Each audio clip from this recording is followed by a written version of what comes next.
In the meantime, because we still have a few minutes left in the first half hour, I'm going to introduce my good friend and co-host every other Friday is Brian Fitzherbert, who is the head of the Atlantic County Young Republican Club. And he is here with his very good friend, Amanda. And Amanda's going to have to say her name again because... Amanda Wallish-Glass. She's assisting me here, so unfortunately I have to correct you with the Young Republicans. This morning I resigned from the chairmanship of the Young Republicans in order to announce my candidacy for United States House of Representatives in District 2 here in South Jersey to replace incumbent Jeff Van Drew for Congress.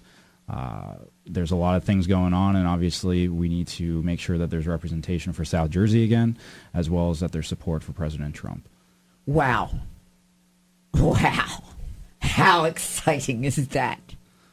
Okay, friends, if you don't understand just how smart Mr. Fitzherbert is, let me tell you something. If you put your support behind my friend,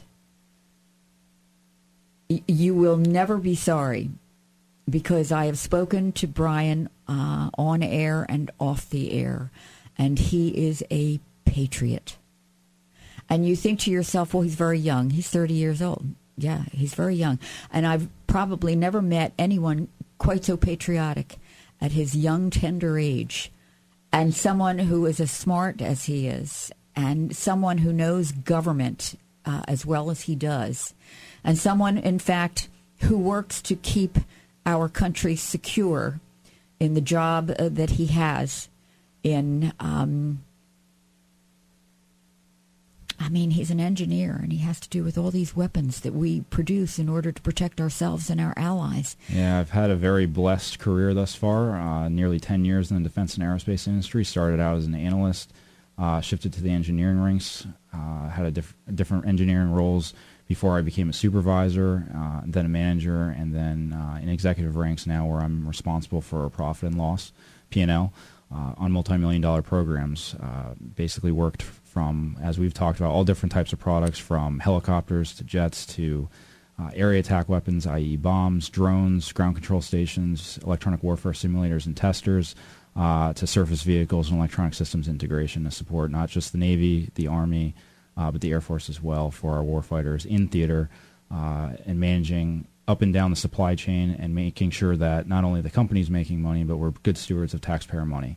And all of that is very translatable here in the district, obviously, as we talked about numerous times with the Tech Center here in Atlantic County and the aviation presence that former Congressman LoBiondo did above and beyond what we could have ever asked for, and we need to continue that. And unfortunately, we have a representative that doesn't seem to have the interest to push that forward, as well as look at what's going on in Cape May. Cape May is now putting together a tech village to develop a UAS program for commercialization, as well as what else is down there, Coast Guard Training Center, which goes in the length of Homeland Security. But the fact of the matter is this district is primed for development to diversify the economy, and I think leveraging my background in particular and using me as a vehicle to bring more rounded out economic development here to counter and balance all the other great industries and infrastructure that we do have here.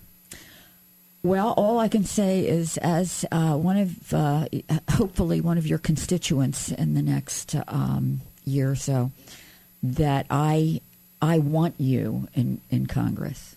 I appreciate that. No, I want you in Congress, but mainly because you are so fluent in what we need to secure our country, which is something that the other side of the aisle, the other party, doesn't seem to be too concerned about the security of our country, but you are. The security aspect and everything in between. And for those of you that are listening, just announced for Congress, you can go to FitzherbertForCongress.com, follow me, Brian T. Fitzherbert, on Facebook and Instagram. And, we're talking about the fact of the matter is that, unfortunately, the other side, they seem to be fixated on things that damage our economy. And obviously we need a strong economy to go forward. But we've had now the House of Representatives, there's Democrats now trying to push yet another minimum wage push that will cost millions of jobs. And that's Politico actually doing that evaluation. Obviously, with what the president has done in less than 3 years in office has been unbelievably impressive. And part of that was getting our economy rolling so that we can have the strength to be able to support our military again and get them back into a necessary position. And think about what he's done with ISIS. He was able to basically take the shackles off so that we could smash ISIS. Well, we're going to be asking you a lot of questions, Brian Fitzherbert, hopefully our next congressman in a very short period of time. And we will be talking to Amanda to find out what kind of road she is planning for you to go down. But in the meantime, we have to take our break right now. This is Ann Baker. You're with me on Talking with Ann on WOND 1400 AM News Talk Radio. Stick around. We're going to be right back. Hello, my